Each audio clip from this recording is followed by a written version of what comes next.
So,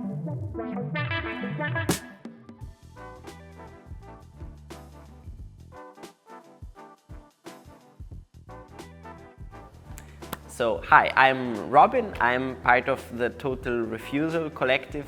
We're having a retrospective this year at Intersección festival in A Coruña.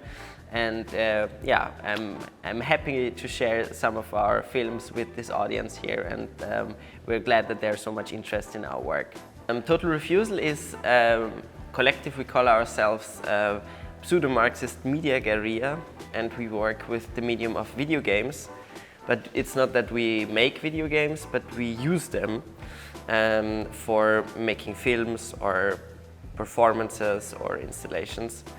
And we like to play around with games a lot, and we also like to add some political context and some political content into the games. So it's a very political collective, as you can hear from our name. But yeah, we also have a very playful approach when it comes to games. And it's a collective that was founded in 2018 by Leonhard and me, who did like the first piece together, which then gave the inspiration for all the rest. And then later more and more people joined, and yeah, it's like a group of friends that work together and make projects.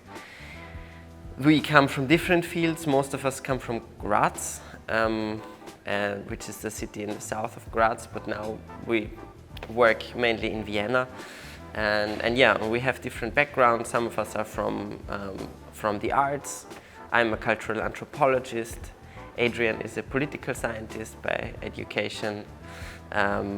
Michael is a philosopher, so it's like a bit of a different, we have different backgrounds when it comes to that, and we share perspectives. But what unites us is that we are gamers. We love to play games, and we all share like somehow, yeah, a great enthusiasm when it comes to games, but also, yeah, there's a lot to criticize about them, and I think, yeah, we discuss this a lot. We discuss games, and there's one of the things we like to do is to contribute to a more thorough critique of video game culture. In the beginning, when the collective was founded, we called ourselves the Digital Disarmament Movement, and it was really the focus of our work was about demilitarizing gameplay and games, kind of messing around with games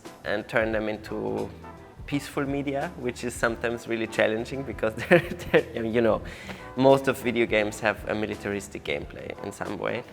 And to break this and to kind of bring pacifism, or to bring topics related to that, such as the history of deserters, into games, and kind of turn them against themselves in this sense was the focus in the first years. So our first projects, they really deal with this anti-war rhetoric, and yeah, do this in a playful way.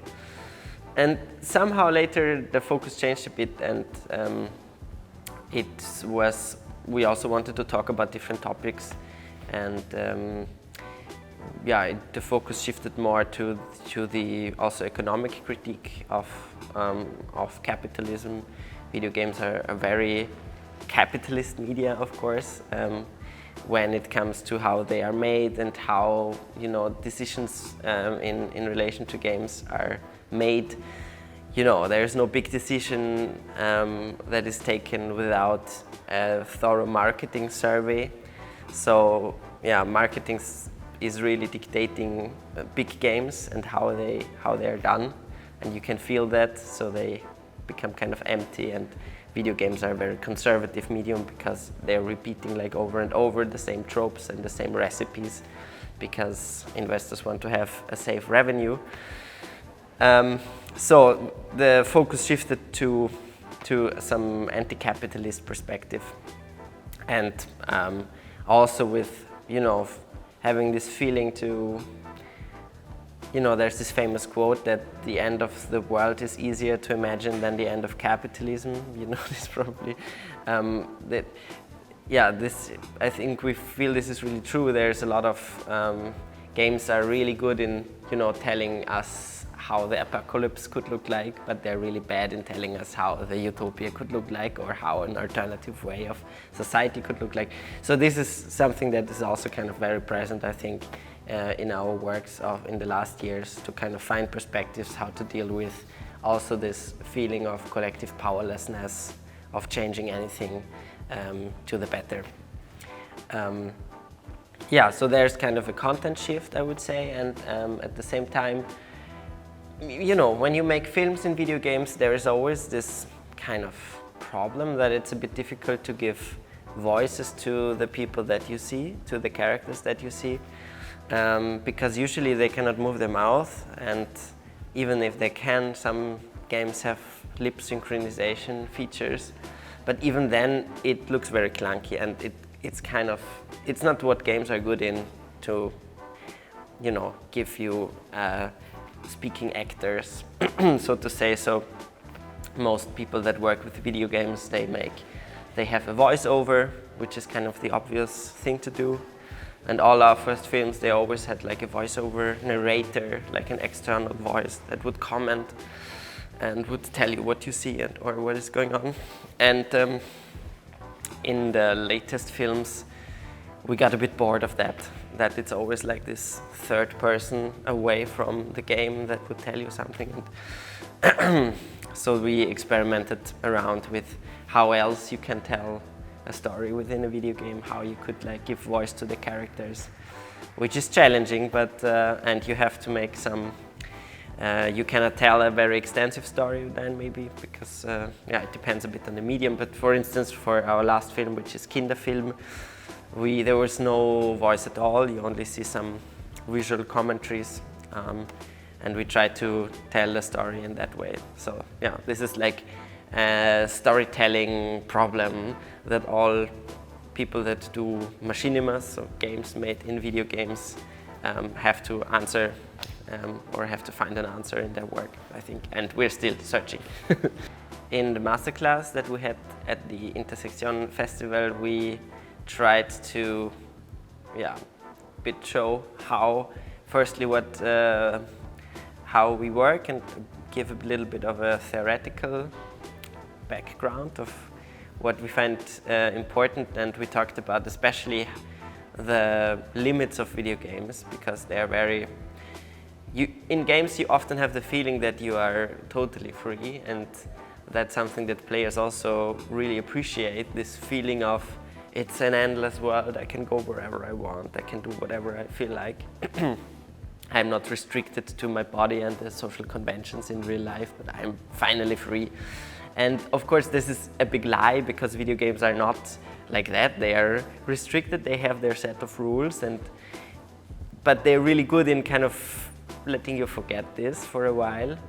So this is something that we are always kind of focusing on, this limits of the games, and kind of making them visible, but also like playing with them.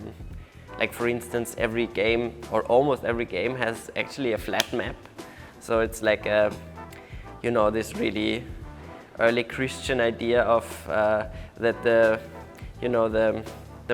the world is like a pizza, and then the universe is kind of evolving around it. That's actually the fact for most games.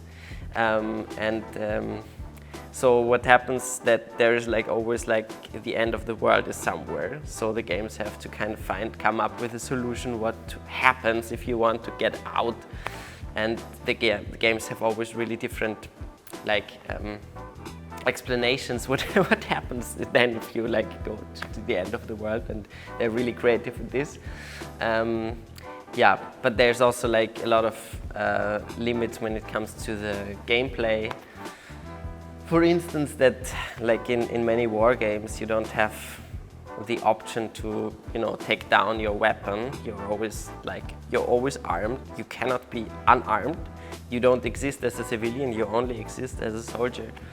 And this is something that most players wouldn't really probably realize, because you want to be armed. That's kind of the things. But if you start thinking about it, that you only exist within a military setting, it gets actually really